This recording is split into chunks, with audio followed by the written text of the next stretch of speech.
ইসালা cup নাম দেয়।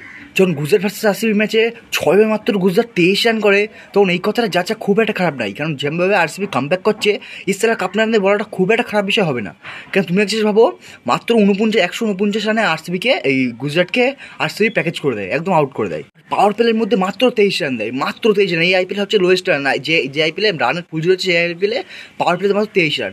আর তার মধ্যে হচ্ছে বড় কারণ হচ্ছে মিয়া ম্যাজিক। ভাই মিয়া ম্যাজিক আবার চল শুরু করেছে। সবচেয়ে বড় খবর হচ্ছে ইন্ডিয়ার জন্য বড় খবর, আরসিবির জন্য বড় খবর, যে সিরাজ কামব্যাক করেছে অলরেডি। সিরাজ উদ্দিমান সাহা সুমন গিলের ক্যাচ আউট করে মাত্র 4 ওভারে 29 রানে 2 উইকেট নিয়ে নেয়, সুন্দর কামব্যাক করে। কিন্তু ভাই তার চেয়ে মজা হয়েছে সেটা হচ্ছে যখন আরসিবি ব্যাট করতে আসে, যখন ফ্যাব ডু প্লেসিস আর কোহলি মিলে যখন ব্যাট করে, যা লেভেলে ব্যাট করে না, দুজনেই মাথা খারাপ। যেন কোহলি যখন প্রথম ওভারে যখন মহিত শর্মা বলে একটা 6 মেরে না ব্যাটটাকে উঁচু করে ধরে থাকে, তখন মারাত্মক।